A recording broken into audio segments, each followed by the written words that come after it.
12절 말씀을 통해서 메뚜기 그리고 밥, 메뚜기 대 밥 이런 제목으로 말씀을 전하겠습니다. 한 목사님이 주일 설교를 준비했는데 그 설교 본문이 어디냐면 시편 23편이에요. 다 아시죠? 이거는 뭐 너무 유명하니까 여호와는 나의 목자시니 내게 부족함이 없습니다. 이 본문이에요. 그리고 제목이 뭐였냐면 여호와는 나의 목자시니 이게 제목이었어요. 이 원고를 이제 사무원에게 넘겨주고 사무원이 주보를 만들 거 아니에요. 주보를 만들었는데 토요일날 목사님에게 확인 전화가 왔습니다. 목사님 왜 그래? 그랬더니 이번 주 설교 본문이 시편 23편 맞죠? 맞아. 제목이 여호와는 나의 목자시니 맞죠? 그래. 여호와는 나의 목자시니 뭐가 더 필요하겠어? 이렇게 얘기했어요. 그랬더니 사모니 알았습니다. 목사님으로 전화를 끊었어요. 그 다음날 주일이 됐는데 목사님이 주보를 보고 깜짝 놀랐어요. 너무나 화가 났어요. 왜냐면 거기 뭐라고 써있냐면 제목에 여호와는 나의 목자시니 뭐가 더 필요하겠나? 이것까지 들어간 거예요. 주보 제목에. 그래서 목사님이 화가 나가지고 사모원에게 전화 수화기를 딱 들으면서 막 야단치려고 하는 순간에 그 머릿속에 갑자기 어떤 생각이 드냐면 그렇지. 여호와가 나의 목자시면 뭐가 필요하겠어? 뭐가 더 필요하겠냐? 이 생각이 들더래요. 그래서 수화기 들고 그 원고를 가지고 강대상에 가서 설교를 했습니다. 근데 그날 교인들이 은혜 받았을까요? 못 받았을까요? 받았어요. 근데 목사님 보니까 여호와는 나의 목자시니 이 부분보다도 뭐가 더 필요하겠냐? 이 부분에 더 많이 은혜 받은 거예요. 하나님의 목자가 되니까 더 이상 더 필요한 게 없다. 우리 하나님 한 분이면 된다. 이 부분에 은혜를 많이 받은 거예요. 예. 자, 여러분, 여호와가 우리의 목자가 되신다면 뭐가 더 필요하겠습니까? 하나님 한 분이면 족하지 않겠어요? 우리 인생은 하나님 한 분이면, 하나님 한 분이면 족합니다. 자, 우리가 지난주에 호렙산 가시나무 떨기 앞에서 모세를 부르신 예수님, 하나님의 얘기를 우리가 보았죠. 그래서 광야학교 졸업식 기억나세요? 제목? 네. 광야학교 졸업식. 멋지게 졸업식을 했습니다. 그 얘기를 우리가 지난주에 나눴습니다. 오늘 우리가 나눠드릴 것은 메뚜기, 밥 이런 얘기인데, 자, 활용점정이라는 얘기 혹시 들어보셨나요? 활용점정. 그 양나라에 장승이라는 사람이 있었는데요. 이 사람이 금능 안에 있는 안락사에 용 2마리를 그 벽에다 그렸어요. 근데 그 그림은 특이하게 용의 그림은 있는데 용의 눈에 눈이 없어요. 그래서 사람들이 이상하게 여긴 거예요. 그래서 왜 이 용에는 눈이 없냐고 이렇게 물어봤습니다. 그랬더니 이 장수교가 뭐라고 얘기했냐면 만약에 내가 여기다 눈을 그리면 이 용이 날아갈 것 같아서 내가 그리지 못하겠다고. 그랬더니 사람들이 배꼽을 잡고 웃는 거예요. 그럴 리가 있냐고. 그래서 장수교가 정말 용 한 마리에다가 눈을 그렸습니다. 그랬더니 갑자기 하늘에서 천둥이 치고 그리고 용 한 마리가 벽을 뚫고 나와서 하늘로 올라가더라는 얘기입니다. 자, 이 얘기는 여기서 나오는 고사인데 이 얘기는 무슨 뜻입니까? 어떤 일에 마무리를 남겨놓고 있을 때, 마무리 하나를 남겨놓고 있을 때 우리가 활용점정이 필요하다. 이런 얘기를 종종 씁니다. 자, 모세에게도 마찬가지인 것 같아요. 하나님은 모세를 지도자를 키우기 위해서 굉장히 많이 노력을 하고 시간을 들였고 그리고 하나님의 인도하심이 있었습니다. 애굽 왕궁에서의 1교시 수업, 이 40년의 1교시 수업은 정말 꿈만 같은 시간이었습니다. 그 시간이 지나가고 또 하나님께서는 이 모세에게 2교시 광야 수업에 40년이라는 시간을 또 허락하셨습니다. 자, 이 시간을 80년이라는 시간을 마치고 드디어 우리 지난주에 광야학교 졸업식이라는 이런 아주 성대한 행사를 보게 되었죠. 그러나 모세에게도 오늘 이 시간 중요한 게 뭐냐면 모세에게도 하나님의 지도자를 만들기 위한 활용점정이 필요한 그런 순간이 되었습니다. 마지막 그 마무리가 필요한 시점이 됐어요.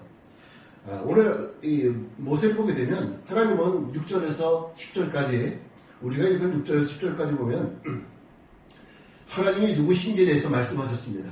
나는 누구냐? 나는 너희가 그 조상의 아브라함과 이삭과 야곱의 하나님이다.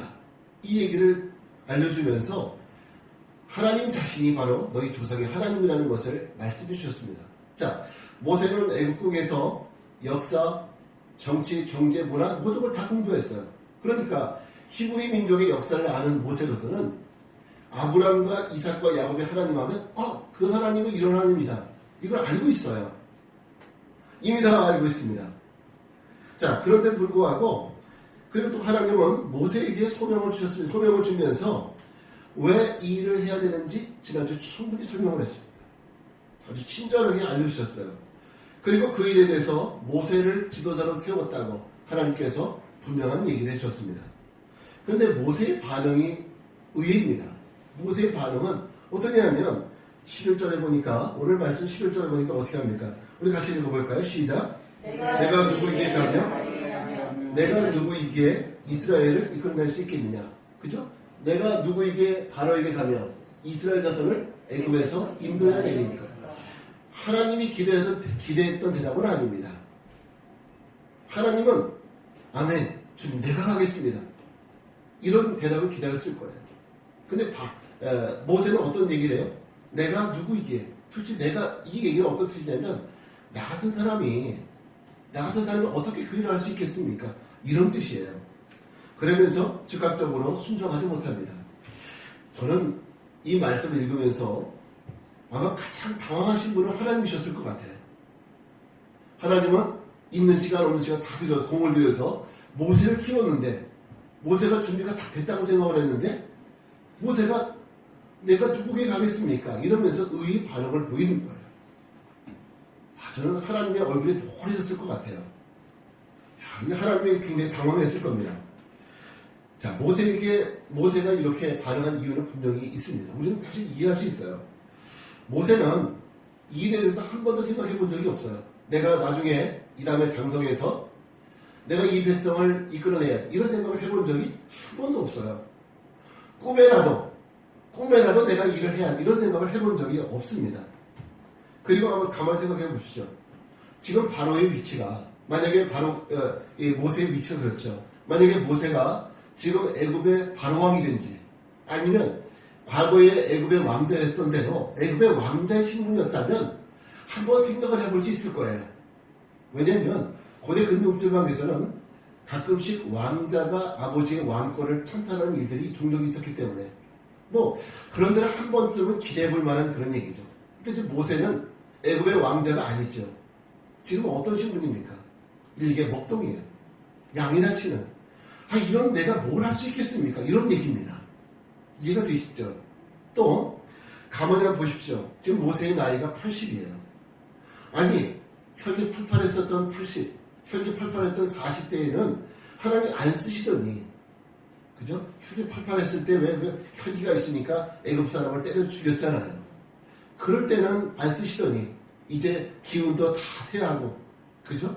이제 인생을 마무리해야 될 80이 돼서 하나님께서 이 일을 시키니까 이 감당하기 너무너무 어려운 것이죠. 만약에 우리가 하나님을 열심히 믿고 하나님 기도하지 않습니까? 하나님 믿죠, 우리가. 근데 하나님이 오늘날 우리에게 오셔서 우리 집사님이나 우리 어르신이 우리에게 오셔서 야, 내가 너에게 원하는 것이 있는데 너 오늘부로 모든 것을 다 정리하고 저 아프리카에 내가 구원하고 싶은 사람이 있는데 거기 선교사로 나가지 않겠냐? 이렇게 얘기하면 우리 집사님 어떻게 하시겠어요? 안 가시죠? 왜요? 네. 하나님, 그죠? 맞아요. 그런 얘기 하는 거예요. 내가 누구기에? 아니, 하나님, 내가 나이가 몇인데요, 지금. 그죠? 이제 우리 집사님도 70을 바라보시는 나이잖아요. 지금 이 나이에 어딜 갑니까, 하나님? 우리 분명히 이 얘기 할 거예요. 그러면 하나님 뭐랄까요? 네 나이가 어때서 이럴까요? 하나님들이 분명히 알아요. 모세의 그 나이나 이런 모든 것들이 현실적으로 감당하기 어렵다는 것을 하나님도 아십니다. 우리가 오늘 이 모세가 거부할 수밖에 없는 이 현실, 우리 이것을 오늘 이해를 해야 됩니다. 모세가 거부할 수밖에 없는 현실. 모세의 나이가 몇이에요? 80이에요, 80. 이 80이 뭘 할 수 있겠습니까? 이제 인생을 다 정리하고 마무리될 시기인데. 그런데 하나님은 그러나 모세에게 원하는 대답은 이런 게 아니었습니다. 하나님은 모세에게 좀 특별한 대답을 원했어요. 우리가 12절 말씀 한번 볼까요? 자, 12절 말씀 보게 되면 하나님이 이르시되 뭐라 그랬어요? 내가 반드시 너와 함께 있으리라. 하나님이 모세에게 이렇게 말씀하셨습니다. 내가 반드시 너와 함께 있으리라. 여러분, 모세가 힘들다, 나 못하겠다 이렇게 말하는 이유 중에 하나는 뭐냐면 자기 능력으로는 날 할 수 없다는 얘기입니다. 하나님, 내 능력으로는 못해요. 내 나이가 뭔데? 내 힘이 없는데요. 기운도 없고요. 난 아무것도 못해요. 내가 뭘 할 수 있겠어요? 다시 말해서 모세는 내가 못하겠어요. 이 얘기하는 겁니다.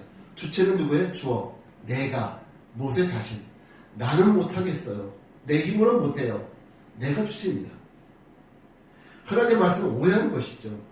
모세는 하나님께서 나는 사명을 줬으니까 네가 알아서 해. 이런 뜻으로 모세는 오해를 했습니다. 근데 하나님이 그 말이 아니라 내가 반드시 너와 함께 있겠다 라고 말씀하신 것은 왜 하나님께서 너와 함께 하시겠다고 말씀하셨을까요? 구경하기 위해서? 잘하나 못하나 감독하기 위해서? 그게 아닙니다. 도와주겠다는 거예요. 하나님 도와주시겠다는 겁니다. 이거 할 수 있도록 내 힘이 되시고 능력이 되어주시겠다는 겁니다. 하나님도 이 일이 모세가 할 수 없는 일이라는 거 압니다. 하나님도 모세가 이 일을 감당하기에는 나이가 많다는 거 알아요. 합니다. 그러나 이 일이 모세의 힘으로 하는 것이 아니라 하나님의 능력으로 하는 거라는 거. 이거 모세에게 알려주고 싶은 겁니다. 저 앞에서 한 목사님의 그 설교 제목 에피소드를 말씀드린 적 있죠. 여호와는 나의 목자시니 뭐가 더 필요하겠나. 이게 말씀드린 적 있죠. 여러분, 여호와가 나의 목자시면 뭐가 더 필요하겠습니까? 하나님이 나의 목자가 되시고 주인이 되시면 더 이상 우리에게는 부족함이 없는 거예요. 다윗의 고백처럼 부족함이 없다라는 얘기 속에는 여호와가 나의 목자시면 난 뭐든지 할 수 있다는 이 표현이에요. 예. 나이가 많아도 상관없습니다. 예. 힘이 부족해도 상관이 없어요. 여호와가 나의 하나님이시면 그분이 나와 함께 하시면 우리는 내가 생각하는 모든 장애 요소들을 전혀 걱정할 필요가 없다는 거예요. 하나님이 함께 하신대요. 장애 요소요? 네가 하는 게 아니라는 거예요. 내가 못하겠는데요? 이 얘기하지 말라는 겁니다. 내가 하는 게 아니라는 거예요. 이거는 누가 한다는 거예요? 하나님이 하신다는 거예요. 내가 너와 함께 하리라 이 말씀은 하나님이 하시겠다는 겁니다. 자, 아까 모세는 어때요? 주체가 내가 못하겠다는 거고 하나님은 내가 함께 하리라는 얘기는 내가 하겠다는 얘기입니다. 하나님이 하시겠다는 거예요. 그러면 우리가 못하겠다고 하면 우리는 불신앙을 하는 겁니다. 마치 하나님의 능력을 제한하는 거죠. 불신앙입니다. 여러분, 사명은 우리가 늘 감당하는 사명이라는 것은 분명히 아셔야 됩니다. 사명은 내 능력으로 하는 게 아니에요. 우리가 감당하는 사명은 하나님의 능력으로 감당하는 것이 사명입니다. 누구의 능력으로요? 하나님의 능력. 여러분이 하는 거 아니에요. 누가 하는 거예요? 하나님이 하시는 겁니다. 사명은 나의 일이 아니에요. 사명은 내가 할 일은요, 열심히 가족들 먹이기 위해서 일하는 게 내가 할 일이죠. 그죠? 나가서 전도하고 복음 전하는 건 하나님의 일이에요. 사명은 하나님의 일입니다. 그렇습니다. 사명은 나의 일이 아니라 하나님의 일입니다. 그러므로 사명을 주실 때는 하나님이 반드시 감당할 뭐도 주신다? 능력도 주신다는 겁니다. 저는 예수님의 제자들이 얼마나 황당했을까 이해가 돼요. 어느 날 예수님이 제자들을 쫙 불렀어요. 그러면서 야 제자들아, 내가 오늘 너희들 유대 온 땅으로 보내는데 가면서 병든 자들은 고쳐줘야 돼. 그리고 귀신 들린 자들은 귀신들 다 쫓아내줘. 알겠지? 이렇게 예수님 말씀하셨어요. 그럼 제자들의 입장에서 아멘 이랬을까요? 황당하죠. 아니 내가 언제 병을 고쳐봤어요? 내 직업이 의사예요? 나는 어부예요. 어부가 무슨 병을 고치고 무슨 귀신을 쫓아내요. 아마 제자들은 예수님의 말씀에 황당했을 거예요. 그죠? 그런데 예수님은 그들을 그냥 보내십니까? 나갈 때? 성경 말씀 보니까 그냥 보내신 것이 아니라 그들에게 병 고치는 능력 주시고 귀신을 쫓아내는 권세를 가르쳐 주셨다 했어요. 이게 중요합니다. 하나님은 당신의 백성들에게 사명을 주실 때 그냥 주시는 것이 아니라 감당할 수 있는 뭐도 주신다? 능력도 주신다는 거예요. 병을 고치라고 했을 때는 병을 고치는 능력도 주시고, 귀신을 쫓아내라고 했을 때는 귀신을 쫓아내는 권세도 함께 주신 겁니다. 무슨 말입니까? 하나님의 일은 내 힘과 내 능력으로 하는 거 아니야. 우리 이거 분명히 알았으면 좋겠어요. 성경 읽기도 가만히 보면은 이것도 하나님의 일이거든요. 기도하는 것도 하나님의 일이에요. 전도하는 것도 하나님의 일이에요. 그리고 또 봉사하는 것도 하나님의 일이에요. 근데 우리 집사님도 종종 들으면 목사님 기도가 잘 안 되는 것 같아요. 그죠? 제가 말씀했죠. 기도도 하나님의 일이라고. 그러면 하나님이 할 수 있는 능력을 주셔야겠죠. 그걸 간구해야 돼요. 하나님, 기도할 수 있는 능력을 좀 달라고. 기도의 문을 열어달라고. 주님이 능력 주신다잖아요. 하나님이 능력 주셔야 감당할 수 있습니다. 말씀 읽는 것도, 봉사하는 것도, 전도하는 것도 마찬가지입니다. 우리는 오늘 모세에게 주시는 내가 너와 함께 있으리라, 이 말을 성경에서 여러 번 찾아볼 수 있습니다. 여호수아 1장 5절 보게 되면 이제 아론이 죽고 그리고 모세가 죽었습니다. 이스라엘 백성들을 그동안 이끌어왔었던 지도자 2명이 다 죽었어요. 자, 이제 여호수아에게 남겨진 과제는 이 백성들을 다 이끌고 저 가나안 땅에 들어가서 전쟁을 치러서 가나안 땅을 정복해야 되는 거예요. 전쟁을 치러야 됩니다. 근데 이 여호수아는 한 번도 지도자가 돼본 적이 없어요. 그래서 두려운 겁니다. 그랬더니 하나님 뭐라고 하십니까? 여호수아 1장 5절에 보니까 이렇게 말합니다. 여기 나와 있죠? 같이 읽습니다. 시작! 내가 모세와 함께 있었던 것 같이 너와 함께 있을 것입니다. 내가 너를 떠나지 않으며 버리지 않겠느니. 제가 노란 글씨를 뭐라고 써놨죠? 너와 함께 있을 것입니다. 네, 똑같죠. 모세에게 했던 얘기라고. 너와 함께 있을 거라. 이 얘기는 무슨 얘기입니까? 전쟁? 그거 네가 하는 거 아니야. 내가 하는 거야. 제가 여러분에게 끊임없이 귀에 딱 잡게 말씀드렸던 것은 하나님께서 함께 하시는 전쟁. 하나님이 순종하면 우리가 하나가 몇 명을 쫓아요? 100명. 그 100이 몇을 쫓아요? 만을 쫓는다. 이게 바로 하나님 나라의 전쟁법이에요. 절대 총으로 하는 전쟁이 아니라는 거예요. 그런 거예요. 하나님이 함께 하신다는 얘기입니다. 이 말은 단순하게 두려워하지 말라는 얘기 아니에요. 무서워하지 말라는 얘기가 아니라 내가 너 앞장서 갈 것이고 네가 치르는 전쟁 내가 먼저 치르겠다. 내가 먼저 싸워주겠다는 겁니다. 승리를 주겠다는 것이 하나님의 뜻입니다. 여러분, 하나님은 모세와도 함께 하셨죠. 그리고 여호수아와도 함께 하셨듯이 하나님은 지금 여러분과도 함께 하셔요. 저와도 함께 하시겠죠.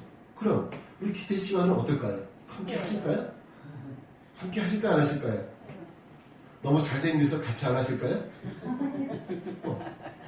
같이 하셔요. 우리 어르신에게도 함께 하시고 우리 김웅 선생님과도 함께 하시고 여기 있는 우리 모두에게 주님은 함께 하신다고 했습니다. 마태복음 1장에 보게 되면 가브리엘 천사가 요셉에게 나타나서 말씀하십니다. 나사렛에 살고 있는 요셉과 마리아에게 나타나는데 누가복음에서는 가브리엘 천사가 마리아에게 나타나는 얘기가 나오고 마태복음에서는 요셉에게 나타나는 얘기가 나옵니다. 그때 요셉에게 나타나셔서 이제 하시는 말씀이 가브리엘 천사가 뭐라고 얘기냐면 성령으로 잉태된 아이라고 하시면서 구약의 이사야 말씀을 상기시키면 여기 나오죠. 같이 읽습니다. 한번 돌려봐 주세요. 뭐라고 해요? 임마누엘. 무슨 뜻이? 하나님이 우리와 함께 계시다. 이런 뜻입니다. 다시 말해서 보라 처녀가 잉태하여 아들 낳을 것이요 그 이름을 뭐라고 해요? 임마누엘이라 하리라. 그 임마누엘의 뜻이 뭐래요? 하나님이 너희와 우리와 함께 계신다. 이런 뜻이래요. 우리 임마누엘의 하나님, 우리가 믿는 하나님은요 임마누엘의 하나님입니다. 우리 주님은 우리와 함께 하셔요. 우리가 예수 믿고 나서 예수 믿을 때 우리 안에 들어오십니다. 그러면 그 예수님은 삐져서 나가실까요? 삐지면 하나님은 인생이 아니셔요. 절대 나가지 않으신다고 했어요. 내가 혹시 하나님 말씀 안 듣고 약간 불순종한다고 해서 나 이제 너랑 같이 안 있어 하고 나가실까요? 그렇지 않는다 그랬어요. 히브리서 말씀 보게 되면 세상 끝날까지 너희를 떠나지 아니하고 세상 끝날까지 함께 하신다 그랬어요. 이 약속은 절대적입니다. 그래서 하나님은 지금도 우리와 함께 하시는 임마누엘의 하나님입니다. 여러분이 직장에서 일할 때 우리 주님은 함께 하셔요. 그래서 일하면서도 우리 기도할 수 있어요. 여러분이 주무실 때 그때도 우리 주님은 함께 하셔요. 식사하실 때, 친구를 만나실 때, 우리 주님은 함께 하십니다. 여러분, 예수님은 이 땅 위에서 고아처럼 살아가는 사람들에게 찾아오셨습니다. 왜 찾아오셨냐면 고아의 특징은 외롭습니다. 우리 인생들은 죄로 인해서 이 땅에서 고아처럼 살고 있었어요. 근데 하나님께서, 신인 하나님께서 인간의 몸을 입고 오셨어요. 왜 오셨을까? 성령으로 우리와 함께 하시기 위해서, 함께 있으시기 위해서 오셨다는 거예요. 임마누엘 하나님, 이 임마누엘 하나님을 여러분 믿으시기 바랍니다. 우리 하나님은 여러분 과거나 현재나 미래나 계속적으로 여러분과 함께 계실 거예요. 그분은 한 번도 우리를 떠나보신 적이 없어요.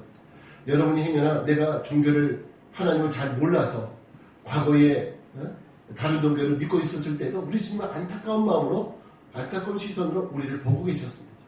그리고 마침내 내가 예수를 믿겠다고 하실 때 그때 우리 안에 들어오셔서 영원토록 우리와 함께 하시는 분이 바로 임마누엘의 주님, 그 주님이십니다. 오늘 그 주님이 여러분과 함께 하십니다. 그럼 여러분, 사명을 감당하기 위해서 전도할 때 주님은 멀리 계실까요?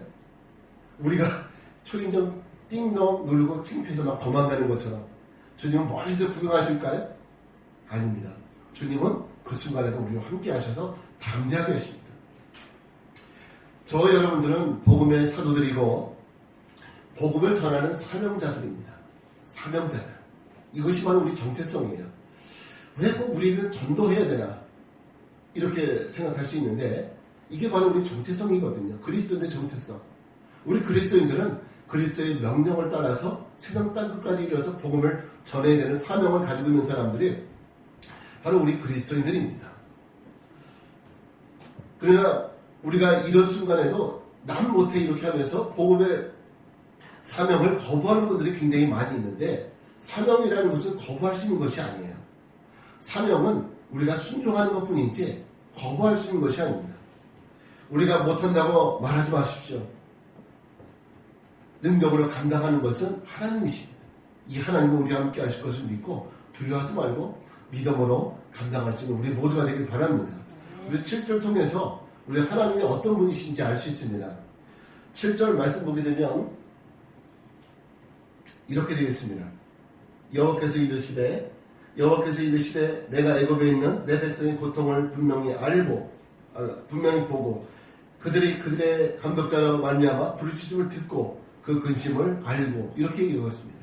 고통을 보고 그리고 근심을 부르짖음을 듣고 그리고 근심을 아는 분, 보고 듣고 아는 분, 우리에 대해서 보고 듣고 아는 분, 이분이 바로 하나님이십니다. 그래서 8절에서 뭐라고 말씀하시냐면 내가 보고 알았으니까 이제 내가 내려가서 이렇게 얘기하죠. 이제 내가 내려가서 이게 무슨 뜻입니까? 하나님은 언제든지 우리를 도우실 준비가 돼 있으시다는 거예요. 언제든지 돼 있으신 분이에요. 우리를 도우실 준비가 돼 있는 분이십니다. 도우실 준비가 되어 계신 주님이 모세가 큰 결단을 이루도록 그를 권면하고 설득하셨습니다. 그런데 우리도 그렇습니다. 우리도 전도를 하자고 그러면 난 그런 거 못한다고 말할 때가 있죠. 기도 좀 하자고 그러면 기도가 정말 어려워요. 난 안 됩니다. 이렇게 말할 때가 있습니다. 우리는 오늘 분명히 배웠습니다. 하나님의 일은 내 힘으로 하는 것이 아니라 하나님의 능력으로 하는 거라고. 우리가 이것을 꼭 기억했으면 좋겠어요. 하나님의 일은 하나님의 능력으로 하는 거다. 하나에서 10가지, 하나에서 100가지 다 하나님의 능력으로 하는 거라는 겁니다. 그리고 또 한 가지 기억해야 될 것은 이 모든 것에 하나님은 우리를 도우실 준비가 되어 있으시다는 거예요. 뭘 하시든지. 그러므로 성도는 꾸준히 하나님 앞에 뭘 보여야 되느냐? 하나님, 사명 감당할 능력을 주십시오. 내가 기도해야 되는데 기도할 능력을 주세요. 내가 말씀을 읽어야 되는데 말씀을 읽을 능력을 주세요. 전도해야 되는데 전도할 능력을 주세요. 우리 하나님 앞에 간구해야 됩니다. 민수기 14장에서 이스라엘 백성들은 이제 가나안 들어가기 전에 40일 동안 가나안 땅을 탐지했습니다. 아마 그들이 들어가는 곳은 지중해 연안에 아마 그 블레셋 땅인 걸로 추측이 됩니다. 블레셋 땅, 제가 이번에 성지순례 때 소렛 골짜기라는 곳에 가봤습니다. 거기가 어디냐면 블레셋과 이스라엘 경계되는 부분인데 블레셋 땅과 비슷해요. 그 환경은. 풀이 굉장히 무성합니다. 그리고 그곳에는 정말 큰 그 선인장, 제가 선인장을 한번 봤는데 우리가 알고 있는 선인장 개념이 아니에요. 선인장이 무슨 바위 같아요. 그런 선인장이 크게 달려있어요. 근데 이스라엘 백성들이 40일 동안 탐지하면서 포도를 메고 왔는데 사람이 혼자 들고 올 수 없을 정도로 두 사람이 나무에 끼고 들고 와야 될 정도로 큰 그런 포도를 따가지고 와요. 바로 그 땅의 풍성함을 얘기하는 겁니다. 근데 그 땅에 누가 있었느냐면 그 땅은 좋은데 아낙자손이라고 하는 거대한 거인 족속이 살고 있었어요. 그들 보니까 우리는 그들 보기에 메뚜기 같다고 얘기하는 거예요. 메뚜기 같다고. 왜냐하면 사이즈 차이가 나니까. 사이즈 차이가 나니까 그들이 우리를 보기에는 그들은 우리를 아마 메뚜기처럼 볼 거다. 그래서 우리가 들어가면 다 죽는다. 이런 보고를 하는 겁니다. 근데 그들 중에서 12정탐꾼 중에서 여호수아 갈렙은 뭐라고 얘기냐면 아니다. 그들은 우리의 먹이다. 개혁성경에서는 개혁 개정에서는 먹이다라고 얘기하고 개혁 한글판에서는 그들은 우리의 밥이다. 이렇게 얘기합니다. 그들은 우리의 밥입니다. 이렇게 얘기해요. 근데 여호수아 갈렙이 그들은 우리의 밥이다라고 얘기했을 전제 조건이 있어요. 그것이 뭐냐면 하나님이 우리와 함께 하시기 때문에 그들은 우리의 밥입니다. 이 얘기를 하는 거예요. 자, 사실 문제가 없어지는 건 아니에요. 문제가 없어지는 건 아니에요. 문제는 문제 앞에 그들은 여전히 메뚜기 같은 존재입니다. 근데 여호수아 갈렙이 보는 건 뭐예요? 하나님이 함께 하시면 그 문제가 뭐가 된다는 거예요? 밥이 된다는 겁니다. 아무것도 아닌 거. 이 문제가 되는 것이죠. 여러분, 사명은 하고 싶다고 하기 싫다고 그만두는 것이 아니라 맡겨지는 것은 반드시 감당해야 됩니다. 우리가 한번 물어보고 싶습니다. 여러분 인생을 어떤 문제에 억눌려서 그 문제의 메뚜기가 되고 싶습니까? 아니면 그 문제를 밥으로 여겨서 문제를 능가하는, 넘어갈 수 있는 이런 분들이 되고 싶습니까? 두 번째 아니겠어요? 그죠? 우리 이런 분들이 다 되시길 바랍니다. 자, 맡겨진 사명, 이 사명을 믿음으로 감당하는 것을 우리 충성이라고 얘기합니다. 충성된 사람을 얘기하죠. 성경은 이 충성된 자에게 주시는 복에 대해서 얘기하고 있거든요. 충성된 자, 어떤 얘기를 하냐면 요한계시록 2장 10절을 보게 되니까 이렇게 얘기합니다. 내가 죽도록 충성하라. 그래야 뭘 줘요? 내가 생명의 관을 내게 주리라. 생명의 관을 주신대요. 충성하면. 여러분, 성도의 복은 땅에 있지 않습니다. 물론 이 땅에서 하나님께서 사명 잘 감당하고 그리고 또 열심히 살다 보면 하나님이 어떤 사람에게는 이런 이 땅에서의 기름진 복을 주시는 분도 있어요. 또 그러나 바울 같은 사람에게는 하나님의 특별한 사명이 있어서 그에게 끝까지 권한을 주시는 분도 있지만 하나님은 충성스럽게 이 땅에서 사명 감당하는 사람에게 땅의 기름진 것을 채워주십니다. 근데 문제는 뭐냐면 이게 성도에게 주시는 복의 핵심은 아니라는 거예요. 성도에게 주시는 복의 핵심은 이거보다 더 크게 기다리고 있거든요.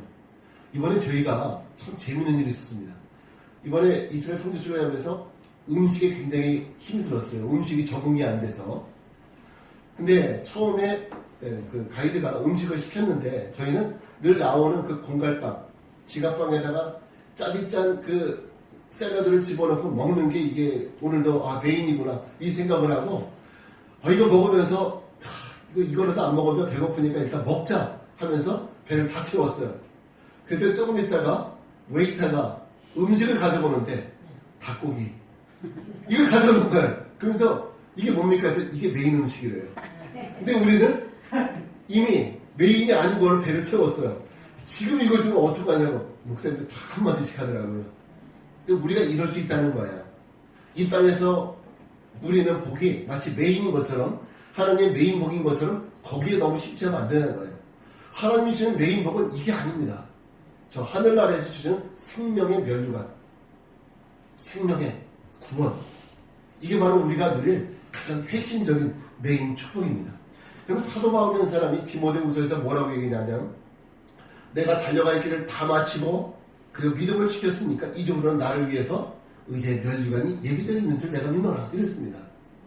바울은요 이 땅에서 때를 따라서는 갇히기도 하고 먹을 것도 못 먹고 강의 위험과 강도의 위험과 또 태장을 맞기도 하고 이런 고난의 시간을 보냈는데 이 고난의 시간을 싹 잊게 만들 만한 하나님이 주시는 그 축복 바로 의의 면류관 이거 하나로 이 세상의 모든 고난은 나는 다 잊을 수 있다는 이런 고백을 하는 거예요. 여러분 우리에게는 이 땅에서 고난을 당해도 우리 성도들은 고난을 당해도 우리에게 주시는 복, 그 메인 복 그게 있습니다.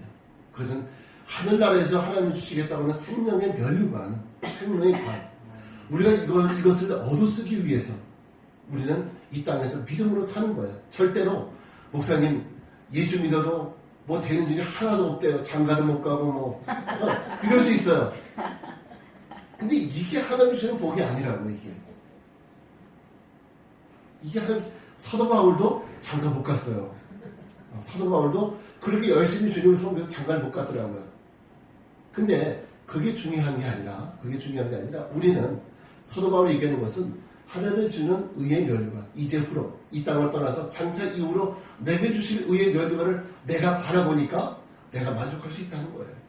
우리의 믿음의 고백, 믿음의 소망이 여기 있게 되기를 바라겠습니다. 복음의 주체이신 예수님은 마지막 사명을 성도들에게 부탁하셨는데 그것은 복음 전파의 사명입니다. 이 사명을 감당하는 사람이 바로 주님의 면류관을 얻어 쓰게 될 것입니다. 우리는 전도하면 힘들다고 말하지만 그래도 해야 돼요. 오늘 계속적으로 말씀드렸습니다. 목사님 힘들지만 이것은 내 능력이 아니라 하나님의 능력으로 하는 거라는 거. 하나님 끝까지 우리 기도하십시오. 하나님 내가 김아무개를 전도해야 되겠는데 그 사람을 전도할 수 있는 능력을 주십시오. 지혜를 주십시오. 말을 주십시오. 기회를 주십시오. 시간을 주십시오. 우리가 하나님 앞에 구해야 됩니다. 구하십시오. 하나님 분명히 주신다고 말씀하셨어요. 여러분 혹시 지난 송구영신 예배 때 작정서 써낸 거 기억하세요? 벌써 다 잊어버리셨어요? 작정서 쓰셨잖아요. 그죠? 예. 뭐 말씀, 기도, 봉사하신 작정서 쓰셨죠? 이제 벌써 오래 걸리시는 거 아니죠? 써놓으시고. 예. 그때에 뭘 했냐면 우리가 한 가지 뭐냐면 1년 동안 우리 1년 동안 전도할 태신자를 미리 정하자 그랬어요. 혹시 그 이름 명단 기억하세요? 기억하십니까? 저는 너무 감사한 게 여러분이 명단을 기억하신다는 것은 지금 그분들이 기도하고 있다는 얘기예요. 근데 지금 목사님 명단이 기억이 안 나는데요. 이 얘기는 뭐냐면 나는 아직까지 기도조차도 하지 않다는 얘기예요. 왜냐면 기도하면 명단이 기억날 수밖에 없죠. 그렇지 않겠어요? 여러분 우리가 올해 1년 동안 품꿔갈 사람들입니다. 하나님이 올해 1년을 위해서 기도하십시오. 그리고 때를 어떤지 못 얻든지 전하도록 노력하시기 바랍니다. 우리가 열심히 인내하고 전하면 반드시 하나님께서 때가 이름에 결실을 얻게 할 것입니다. 네. 전도하려고 쉽지 않습니다. 아무리 말 잘해도 나의 능력으로 되는 거 아니더라고요. 내가 돈이 있다고 물질을 그 사람에게 뭐 물질적으로 채워준다고 해서 전도되는 건 아니더라고요. 예, 그게 아니더라고요. 사람의 마음을 움직여주는 것은 바로 하나님의 능력입니다. 여러분 하나님의 능력으로 하는 겁니다. 올해 우리가 정한 태신자 꼭 전도합시다. 하나님은 올해 나에게 맡겨주신 영혼이에요. 나에게 맡겨주신 영혼, 나를 믿고 맡겨주신 영혼입니다. 두렵습니까? 힘이 드십니까? 주님이 함께 하시면 두렵지 않습니다. 두려움은 사단이 주는 겁니다. 사단이 주는 건데 우리는 하나님의 능력으로 사단 앞에서 메뚜기가 되지 말고 이 사단이 주는 두려움을, 이 사단을 밥으로 여겨서 믿음으로 승리하는 우리 믿음의 성도를 되시기를 주님의 이름으로 축원합니다. 우리 다 같이 자리에서 일어나셔서 주 품에 품어서 다시 찬양하고 그리고 기도합니다.